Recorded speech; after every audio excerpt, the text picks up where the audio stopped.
C'est insupportable que le préjudice écologique que subit le littoral français ne puisse pas être réparé et que la responsabilité de ces bandits ne puisse pas être plus facilement mise en cause.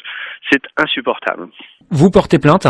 J'ai porté plainte et j'espère que nous allons progresser en droit français avec la reconnaissance du préjudice écologique et que nous allons progresser aussi au niveau international pour faire reconnaître le principe et le faire appliquer plus sévèrement qu'aujourd'hui le principe de pollueur-payeur. C'est aux pollueurs de payer la réparation du préjudice et le nettoyage de nos plages et ça n'est pas aux contribuables de le faire. Comment vous faites vous en tant que maire ? Vous organisez le nettoyage, vous fermez les plages, comment ça se passe ?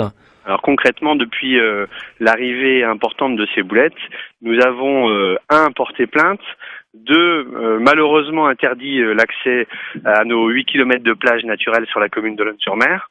Et nous ramasserons demain, puisque nous sommes sur un site protégé, un site classé, et nous ramasserons demain à la main avec le matériel fourni par les services de l'État dans la journée de demain. C'est un phénomène, vous dites, c'est un phénomène qui arrive après chaque tempête ou là c'est quand même plus important que d'habitude ?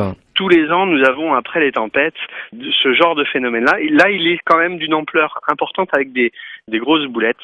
Parfois, on a des plus petits phénomènes avec des plus petites boulettes. Là, il est quand même d'une plus grande ampleur que les années précédentes. Et le risque, si vous nettoyez pas tout de suite, c'est que en fait, ce fioul reste en fait et colle et qu'on le retrouve dans quelques mois toujours sur la plage. Le risque, c'est que évidemment la mer le reprenne, que la mer le rapporte à nouveau, qu'il s'enfouisse dans le sable et qu'il réserve de mauvaises surprises à nos visiteurs l'été. Nous, on vit du tourisme à Olonne-sur-Mer et en Vendée, sur le littoral vendéen. Et donc, on a besoin d'avoir des plages propres et puis on a besoin aussi de laisser à nos enfants un environnement propre. Et donc, on ne peut pas se satisfaire de se dire que la mer digérera ces boulettes. Il faut les ramasser, il faut restaurer notre environnement.